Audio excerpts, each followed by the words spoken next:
may my living be not done in vain. It is said that vanity is the enemy of consciousness. There is something that was written about too much a victim of bad influences. Morals can be false. Morals can be false morals and can be lies.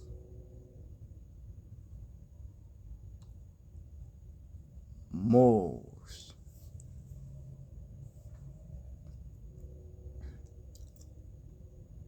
They can be corrupt.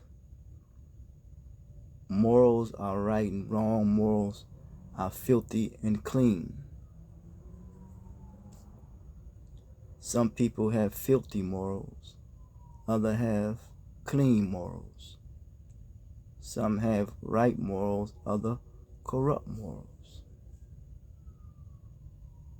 Though just the mere use of the word morals does not make a thing right. Morals do not make a thing right. This is something that was shared by Imam Muhammad. Morale is only a word that brings to mind right and wrong. The more morally truthful our vision becomes, the more secure life becomes for us. His father, Honorable Elijah Muhammad, says that vision stems from the source of our thinking. There is a religious teaching in the Bible said, where there is no vision, the people will perish. There's a saying in a book, as a person thinketh, so shall he, where you can think a thing and don't follow through on it.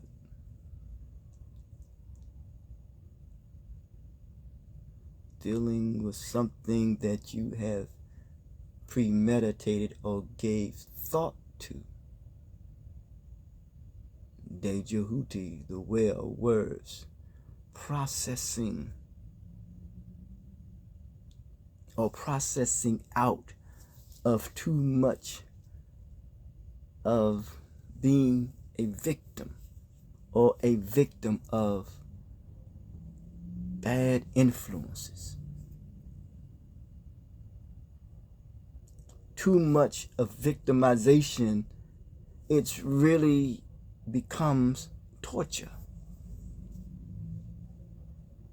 Tortured by your own victimization.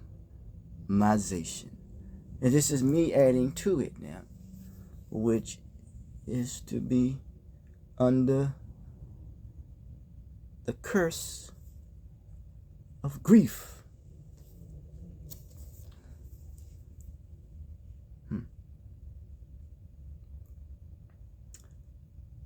The more morally truthful our vision becomes, the more secure. So we're dealing with either that which is one of the bad influences, too much of insecurity.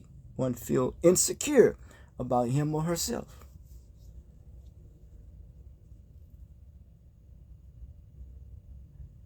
I know something someone said about maybe a certain group of people that don't know how to, to grieve or grief.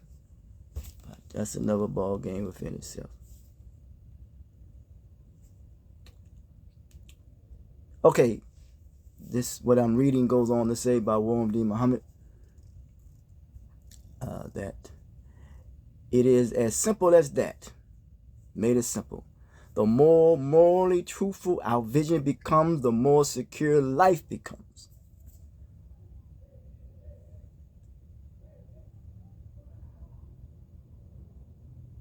He says, it is as simple as that don't you know we like to blind ourselves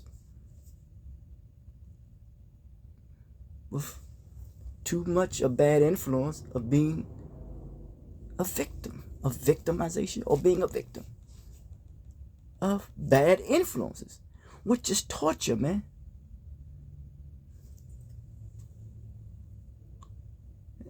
And it leads to, or it may be the result of humiliation, or it may lead to being humiliated. And when you are humiliated, this humiliation can be exhausting, and it would tire you out of even trying to fight it and overcome it. And sooner or later, you take things out on yourself, or you take something out on someone else.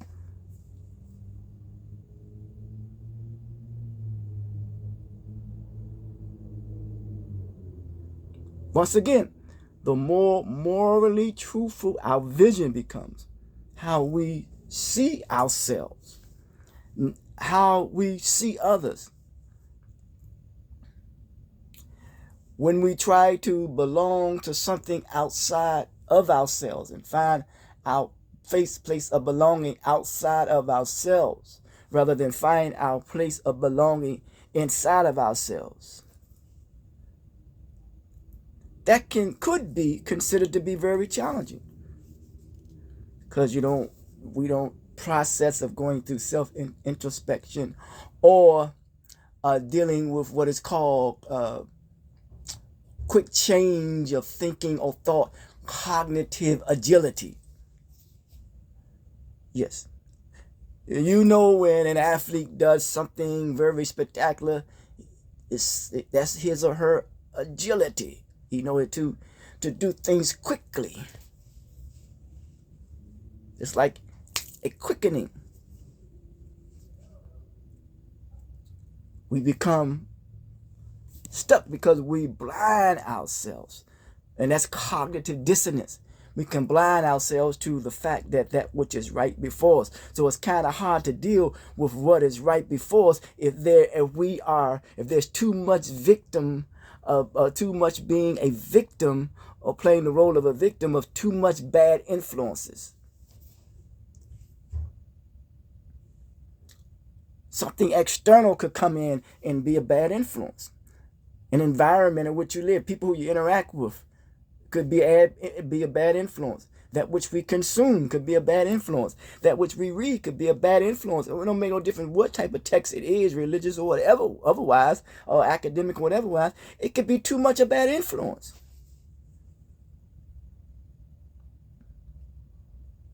And it could torture you. So we must not allow the victimization, or too much being a victim of bad influence, to torture us. The reason why most of us cannot see it, because we do not want to see it. We do not want to face and deal with this reality. It says that we're not going to be judged by our feelings, but how we react to them. Emotional reasoning, not dealing with things in realistic terms, in a realistic way. Trying to escape this reality. You can be a spiritualist, but you are dealing with this physical world. Now, how, in the manner and way in which you deal with it spiritually, okay, that's your decision or your choice. But not on the basis of being tortured by remaining a victim of too much bad influences. And then therefore those influences, you wind up influencing others. People can use use prestige, money, power, and wealth. They can use that to influence you. Then you wind up being an agent to influence others with those same influences. And he says, and the reason why, because the faculty that has been given to us is the ability to learn how to reason. You can tell if a person is mentally incapacitated because he or she is unable to reason. That's demonic. Why? We do not want to see It's because we are too much a victim of bad influences to give them up. We don't want to give up being a victim of bad influences. That's a serious piece there. Then that leads to what is called murder. It's like a criminal act on people without justification.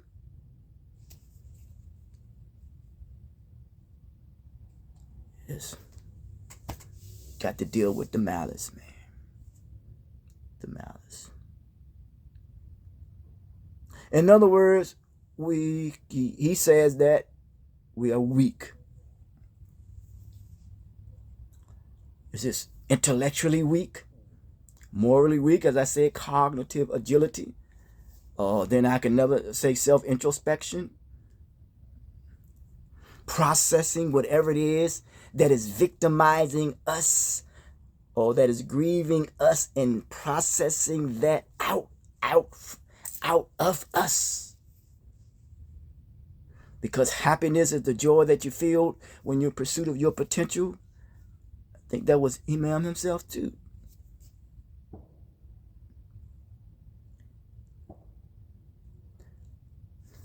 You can be in a relationship and you want to remain a victim in that relationship.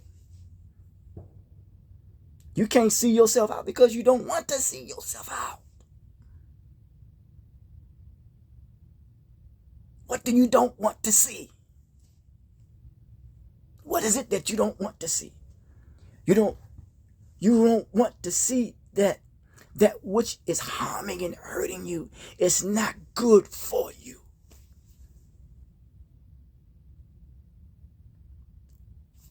When we come into this world, in our mama's womb, it becomes inadequate for us. And we have to come out of it. Even in some of our thinking, even in some of our learning, whatever it may be, it could create a bad influence. And you have to come out of it. I have to process things myself, that I have to come out of, that I don't remain stagnant and become a victim of the bad influences that's trying to keep venturing in or come in my mind and my thought and my process of people who don't know how to get out of this situation when it comes to being a victim of too much bad influence.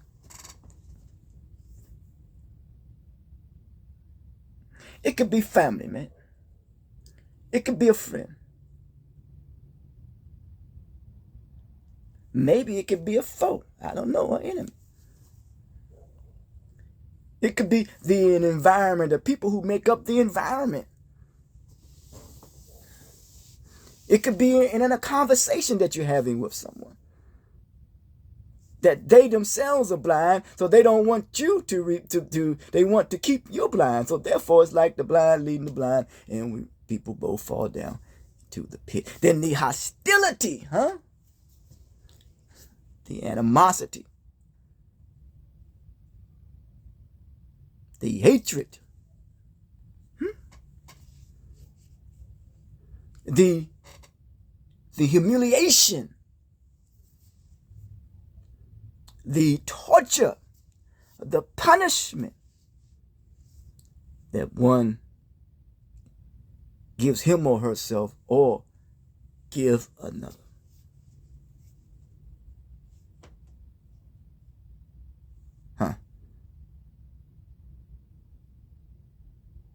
So, should we argue over the methodology when the principle stays the same? I mean, should we argue over are we arguing over the methodology where the principle stays the same? The purpose of a camel is to make you travel. You're on a camel, you move, you're mobile.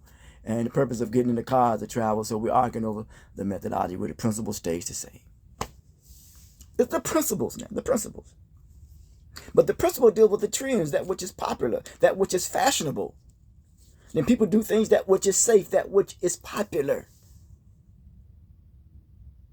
So if you were a victim of some bad influence that someone says to you, it still is not required of you to mock that individual when you see that individual and you use vulgarity.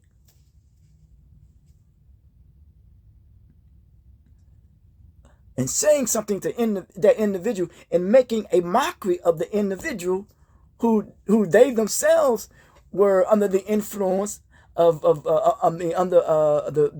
was a victim of bad influence themselves, and they didn't even know it.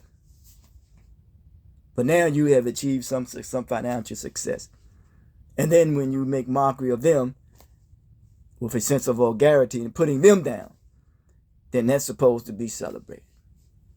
That's popular, huh, man?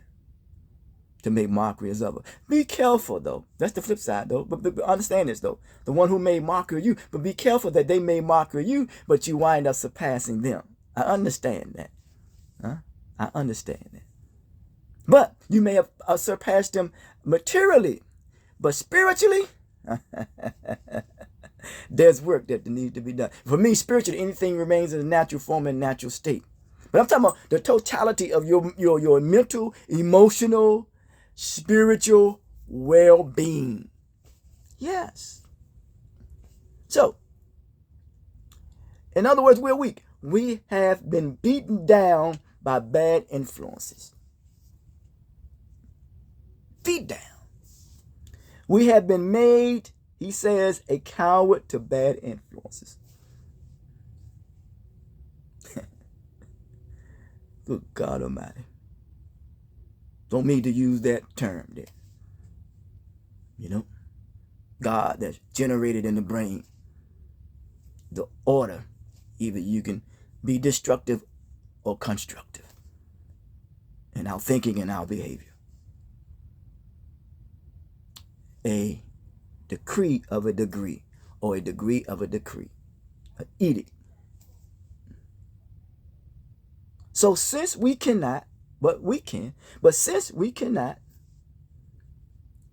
or I'm saying we are unable, mean that we don't know how, or may know how, but may not want to muster up enough strength. This is why you have to get the help that you need, because you may not be able to muster up enough strength to throw off the bad influences.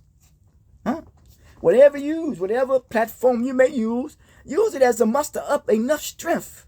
Or whatever people or organization or whoever you interact with, muster up enough strength. Talk about it. Huh? Talk about it. Call someone. Reach out. Yes. Yes, reach out. Because it may be difficult for you to reach in.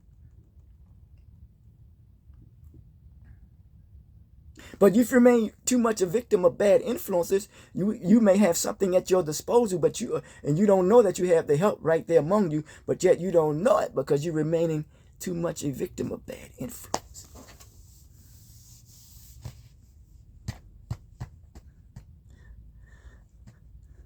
Throw it off, the bad influence. And may we not continue to putting in what was written and even dissecting it, that we don't want to carry or be a carrier of those bad influences. We want to be a bearer of good news. Yes. So be a bearer of good news. There is a religious text teaching that says the 3 stages of what they call, I don't get caught up in any personification of religious humans in the text of the past. But there is some meaning there for me, that which is happening among the humanity. 3 stages of a prophet come to give guidance, the first guidance. As children, we look for guidance from our parents. And we can live in even community. And we can look at them or may find someone whom that which we are able to identify with. Hopefully they are not a victim of bad influences. Yes. Then after we get the guidance, we know that the guidance was designed to operate as a point person to give us a warning. Hey, you don't go there. You don't take that step. Nah, oh no. And after you get the warning, you get the good news. Huh? You get the good news. So it's good news today that you don't remain a victim of too much bad influences. Don't allow your situation, your circumstances, your dire needs or whatever, don't let it torture you, that you become a victim of it. That you can overcome the curse of grief. Yes. Don't allow yourself to be exhausted with humiliation, that you will wind up humiliating others. You are valuable. You are adequate. You are sufficient enough. People who look toward models and set the model of the living example as an example, they say that that model which they found was sufficient enough. And if that model is not sufficient enough for you, you become that model. Take some deep breaths. Inhale, exhale. Reach out to people.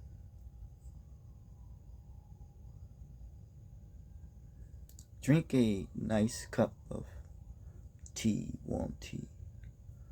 Find something in your room that you can admire and appreciate. You may have not many clothes, let's say that, but it may be one pair of slacks that you may like and they make you feel good. Because it is jolting you back into reality. Because that too much of being a victim of bad influences can get the best of you. Even when we start comparing ourselves to others and what we have and what we don't have. But what we do have, we have our health. We have the use of our faculties. We have the use of our limbs. And there are those who may not have that. But they still have breath in their body. They still can see the moon or the sun. And some may not be able to see the moon or the sun. But yet they could receive a touch. A touch of affection from someone else. They may not be able to see a flower, but their senses are strong enough they can touch it.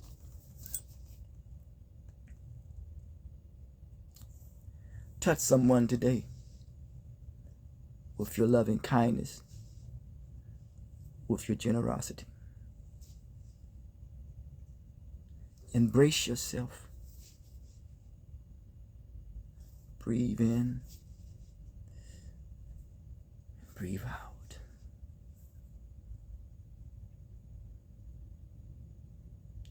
Feel the love,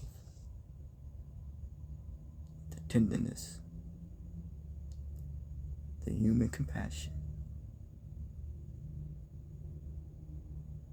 of your senses. And while you're here, embrace this life as a lover.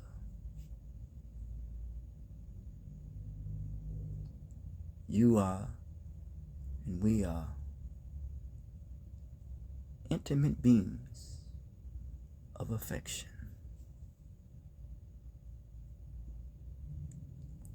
Reflect that. And as a result, that becomes your reality. Until next time, talk to you.